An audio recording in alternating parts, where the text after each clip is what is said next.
क्या हमारी external practice हमारी इंटरनल प्रैक्टिस को प्रभावित करती है? जी हाँ, बिल्कुल। यदि आप एक उदाहरण लें कि चलिए आज हम हँसेंगे, अपने स्ट्रेस लेवल को कम करेंगे।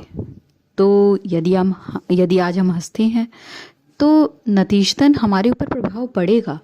हम अगर खुल के हँसे तो हो सकता हो वो हमारे स्ट्रेस लेवल को कम कर दे। तो बिल्कुल, जो हमारी बाहरी प्रैक्टिस हैं, जो हम बाहर सोचते हैं, वो हमारे अंतर पे भी असर करता है। प्रश्न: क्या बाहरी जीवन का प्रभाव आंतरिक जीवन पर पड़ता है? उत्तर: जी हाँ, बाहरी जीवन का प्रभाव उत्तरी आंतरिक जीवन पर पड़ता ही है। यदि हम हर रोज़ हंसने का अभ्यास करते हैं तो जाहिर सी बात है, इसका असर हमारे आंतरिक यानी अंदर स्ट्रेस जो है हमारा, उस पर भी पड़ेगा। हम स्ट्रेस से कम होंगे। यदि हम किसी से मिलते हैं और यदि हम उसके लिए कुछ अच्छी बातें बोले, बाहरी तौर पर भी अच्छा बोले, तो भी हमारे रिलेशनशिप पर भी असर पड़ेगा। तो इसका जवाब है जी हाँ, बाहरी जीवन का प्रभाव हमारे आंतरिक जीवन पर पड़ता ही है।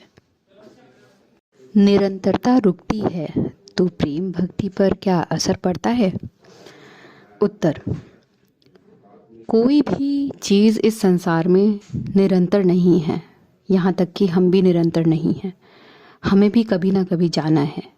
आज अगर हम खुश हैं तो हो सकता हो कि कल हम खुश ना रहें। तो इसका जवाब है कि हम निरंतरता किसी भी चीज़ में नहीं ला सकते। ये सिर्फ गुरु की दया और मेहर पर डिपेंड करता है।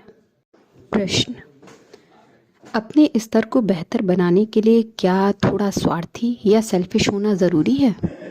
उत्तर: अपना स्टैंडर्ड रेज करने के लिए और अपनी सीमाओं को थोड़ा खुला करने के लिए हमें थोड़ा स्वार्थी होना भी ज़रूरी है, क्योंकि इसी के द्वारा हम अपने अंदर कुछ चेंजेस या परिवर्तन कर सकते हैं। हम कुछ सकारात्मक परिवर्तन अपने अंदर ला सकते हैं। तो वहाँ पर यदि कोई हमें प्रलोभन दे रहा है कि चलो इस समय हम कोई मूवी देखने चलते हैं, ये एक उदाहरण के तौर पर लिया गया है, तो हम उस समय को अच्छा या बेहतर यूज़ करने के लिए हम क्या कर सकते हैं? हो सकता हो हम अपने ऊपर कुछ काम कर रहे हों, हम अपना सेल्फ अच्छा करने के लिए कुछ रोज़ का हमने कुछ नियम बनाया हो, और यदि हम उस समय उस अपने मित्र को मना कर देते हैं तो यहाँ पर स्वार्थ कोई नकारात्मक नहीं है। तो इसके लिए ज़रूरी है अपने आप को, अपना स्तर, अपना स्टेटस अच्छा करने के लिए हमें सेल्फ इम्प्रूवमेंट लाने के लिए स्वार्थ थोड़ा ज़रूरी है अपने जीवन में। प्रश्न: किसी भी नकारात्मक परिस्थिति में हम अपनी अंतर की आवाज़ यानी इनर वॉइस को कैसे सुने? उत्तर: कभी कभार ऐसे भी मौके आते हैं जब हमारे सामने बहुत ही निगेटिव सिचुएशंस पैदा हो जाती हैं।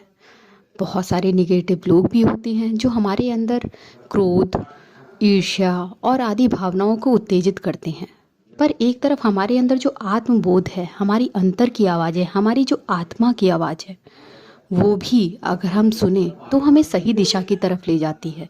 वो हमें कभी भी क्रोध, ईर्ष्या या आदि किसी द्वेष में हमें हावी नहीं होने देती। तो हमें ज़रूरत है कि हमें अंतर की आवाज़ सुनना चाहिए। अंतर की आवाज़ को हम अपने गुरु की दया व मेहर के द्वारा सुन सकते हैं।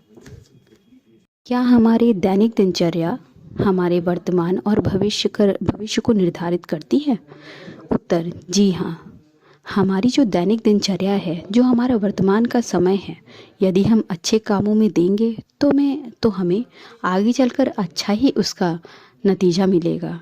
इसी तरीके से यदि हम किसी के लिए या अपने लिए कुछ अच्छा कर्म करते हैं, कुछ अच्छी चीज़ों में कुछ नेक पाक पवित्र कर्म करते हैं, तो उसका भी फल हमें भविष्य में ज़रूर मिलेगा। इसीलिए कहा गया है कि वर्तमान को यदि हम अच्छे सदुपयोग में लाएं तो फिर ये हमें आगे भी अच्छा नतीजा देगा।